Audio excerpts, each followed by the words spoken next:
Assalamualaikum warahmatullahi wabarakatuh. Perkenalkan, nama saya Wahyu Budi Prasetya dari kelas KPIB NIM 0066. Saya akan menjelaskan tentang materi psikologi komunikasi dakwah.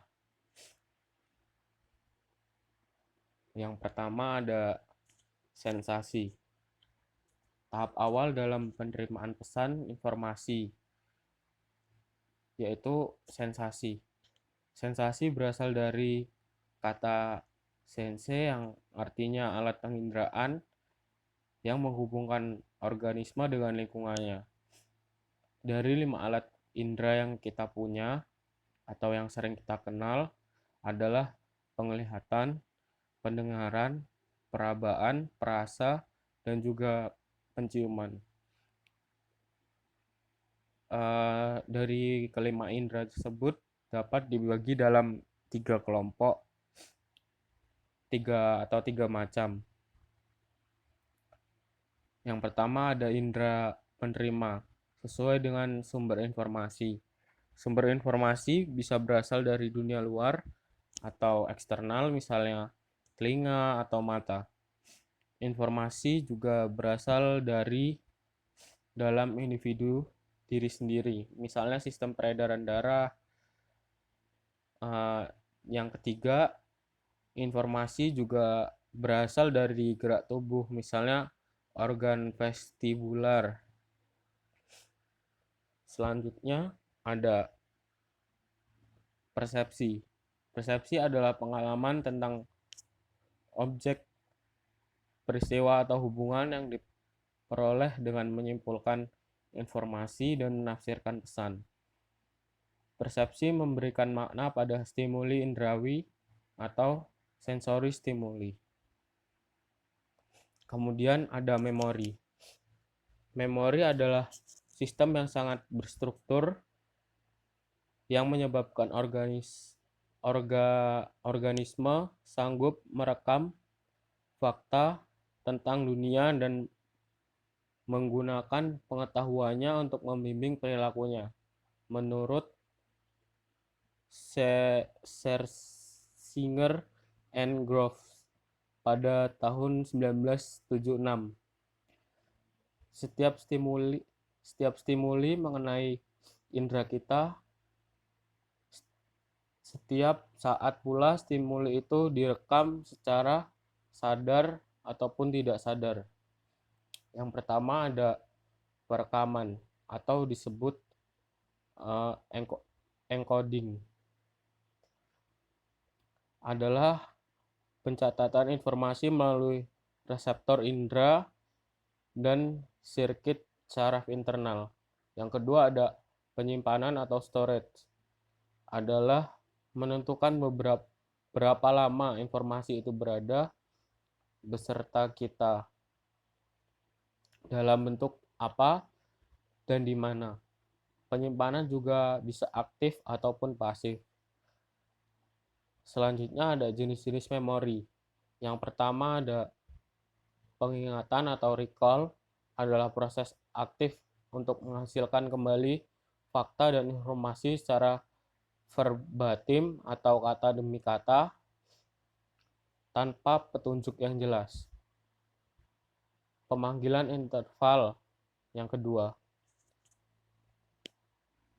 Yang kedua ada pemanggilan atau retrieval. Dalam bahasa sehari-hari, mengingat lagi adalah menggunakan informasi yang disimpan. Kemudian yang ketiga, belajar lagi atau relearning. Artinya menguasai kembali pelajaran yang sudah diperoleh, termasuk pekerjaan memori. Yang keempat ada pengenalan atau recognition. Artinya agar sukar mengingat kembali sejumlah fakta, lebih mudah mengenalnya kembali. Yang kelima ada redintegrasi, adalah merekonstruksi seluruh masa lalu dari satu petunjuk memori kecil. Kemudian selanjutnya ada teori kepribadian. Yang pertama ada sanguin. Sanguin memiliki hafalan yang lemah atau agak pelupa. Sanguin agak sulit berkonsentrasi, cenderung berpikir cepat, otomatis, tetapi berpikir yang pendek, dan hidup mereka serba tak beratur. Selanjutnya ada melankolis, yaitu seorang yang melankolis cenderung serba teratur, rapi, terjadwal, tersusun sesuai pola. Umumnya mereka ini suka dengan fakta-fakta, data-data, angka-angka, serta sering sekali memikirkan segala sesuatu secara mendalam. Yang ketiga ada koleris. Koleris yaitu yang kuat. Tipe ini senang sekali mengatur orang lain dan mendominasi. Suka tunjuk atau suka perintah-perintah orang misalnya. Yang keempat ada phlegmatis. Phlegmatis tidak suka dengan konflik dan cenderung menghindari konflik. Jika diminta melakukan sesuatu, ia akan melakukannya, walaupun ia tidak suka. Ia sangat suka kedamaian, dan baginya kedamaian adalah segala-galanya. Jadi, setiap sifat yang memiliki kelebihan masing-masing, dan belum tentu kelebihan ini bermanfaat di bidang tersebut. Jenis sifat manapun barangkali pernah suatu saat menggumam bahwa sifat lain itu lebih baik ketimbang dirinya. Kuncinya adalah bagaimana mengoptimalkan kekuatan unik dari setiap temperamen. Mengenali sifat dasar bisa membantu untuk mendapatkan penjelasan. Sekarang jadi mengerti apa yang melandasi perilaku mereka. Dari masing-masing kepribadian tersebut, mungkin ini memiliki kecocokan dalam salah satu bidang pekerjaan tertentu. Misalnya seorang sanguinis cocok dalam bidang presenter, penyiar, atau sales. Seorang koleris cocok dalam bidang pekerjaan, direktur, owner, atau bos. Seorang melankolis biasanya cocok dalam bidang keuangan dan komputer. Seorang yang phlegmatis biasanya cocok dalam bidang administrasi dan konselor. Kemudian ada komunikasi kelompok. Komunikasi kelompok, yaitu naluri manusia untuk selalu hidup bersama dengan orang lain. Mengapa sih kok manusia itu selalu hidup berkelompok? Yang pertama itu ada manusia tidak mempunyai kemampuan fisik untuk hidup sendiri. Yang kedua, tidak dapat memenuhi kebutuhan diri sendiri. Terus yang ketiga ada secara psikologis, sebagian besar kepribadian manusia terbentuk oleh kehidupan berkelompok. Demikian status dan peran.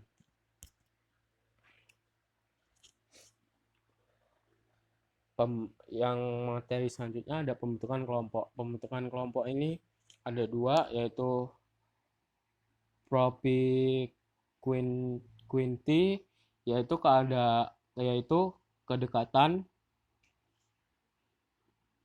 seseorang berhubungan dengan orang lain disebabkan karena adanya kedekatan ruang dan lingkungan. Yang kedua ada keseimbangan. Seseorang tertarik pada orang lain untuk membentuk suatu kelompok karena berdasarkan pada kesamaan sikap ataupun hobi dalam menanggapi sesuatu tujuan yang relevan antara satu dengan yang lainnya.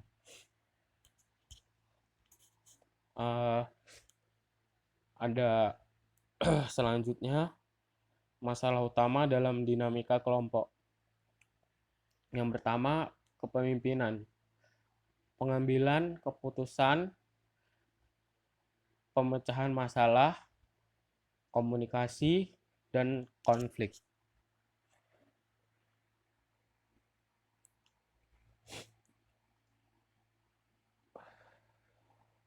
Kemudian ada teori komunikator.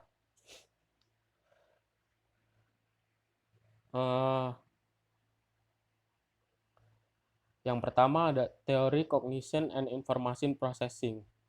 Berpikir dapat diartikan menggunakan akal budi atau mempertimbangkan dan memutuskan sesuatu, menimbang dalam ingatan. Dalam model pembelajaran pemrosesan informasi ini memiliki 3 taraf struktural, yaitu yang pertama sensori. Informasi masuk ke dalam sistem melalui sensori register, tapi hanya disimpan untuk periode waktu terbatas. Kemudian agar tetap dalam sistem, informasi masuk ke working memory. Nah, yang kedua ada working memory. Pengerjaan atau operasi informasi berlangsung di working memory, dan di sini berlangsung berpikir yang sadar. Kelemahan working memory sangat terbatas kapasitas isinya. Yang terakhir ada long intern memory, yang secara potensial tidak terbatas kapasitas isinya sehingga mampu menampung seluruh informasi. Yang kedua ada theory of belief, attitude, and value. Dalam teori ini memandang bahwa terdapat 3 hal yang melekat pada diri individu yang mampu mengarahkan mereka pada perilaku tertentu. Yang pertama ada belief, yaitu keyakinan mengenai kemampuan diri sendiri. Yang kedua ada attitude, yaitu sifat diri sendiri. Yang ketiga ada value, yaitu nilai yang terorganisir. Yang ketiga ada teori kognitif disonansi. Terdapat 2 dasar pemikiran yang menolak teori disonansi, yaitu pertama, disonansi akan menghasilkan ketegangan atau tekanan yang menciptakan keharusan untuk berubah. Kedua, di mana ketika disonansi hadir, individu bukan hanya akan mencoba untuk menguranginya, tapi juga akan menghindari situasi-situasi adanya disonansi lain yang akan dihasilkan. Maka dari itu, semakin besar disonansinya, semakin besar pula kebutuhan untuk menguranginya. Selanjutnya ada attribution theory. Attribution theory ini bertujuan untuk mencari penyebab bagaimana seorang individu mampu dan berani untuk berbicara atau menjadi komunikator yang baik. Berdasarkan teori atribusi, di mana seorang individu bisa menjadi komunikator yang ketika mempunyai 4 motif, yaitu yang pertama ada ability, yaitu kemampuan untuk melakukan sesuatu. Yang kedua ada desire, yaitu keinginan untuk melakukan sesuatu. Yang ketiga ada belonging, yaitu perasaan untuk memiliki. Yang keempat ada obligation, tanggung jawab untuk melakukan sesuatu.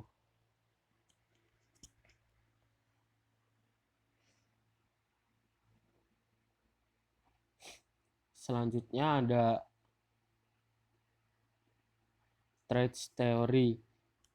Teori memandang karakter atau sifat individu komunikator menjadi 3 jenis, yaitu Yang pertama ada sifat meningkatkan diri sendiri atau conversational narcissism. Komunikator dengan sifat ini cenderung untuk menonjolkan dirinya sebagai pihak yang paling penting. Contoh konkret dari sifat ini biasanya terlihat secara nonverbal ketika komunikator berusaha untuk menunjukkan kebanggaan atas dirinya sendiri dan mereka cenderung tidak sensitif atau tidak responsif terhadap kepentingan pihak lain. Yang kedua ada sifat berdebat atau argumentatif. Sifat ini komunikator cenderung untuk melibatkan diri dalam percakapan yang membalas topik kontroversial, tetapi ia akan mengatakan dukungannya terhadap apa yang dianggapnya benar, dan begitupun sebaliknya, ia akan mengkritik pandangan yang tidak sesuai. Yang ketiga ada sifat cemas. Pada dasarnya setiap orang pernah mengalami kecemasan dalam berkomunikasi. Akan tapi ada kalanya kecemasan itu bersifat berlebihan sehingga menjadi sebuah sifat. Selanjutnya ada monologika dan propaganda. Monologika dapat diartikan sebagai suatu ilmu seni berbicara secara monolog atau sendiri di depan sekelompok orang. Contohnya seperti pidato. Kata propaganda berasal dari bahasa Latin propagare yang berarti perluasan, penyebarluasan, pengembangan atau pemekaran. Sekian materi yang dapat saya sampaikan. Kurang lebihnya saya mohon maaf. Wassalamualaikum warahmatullahi wabarakatuh.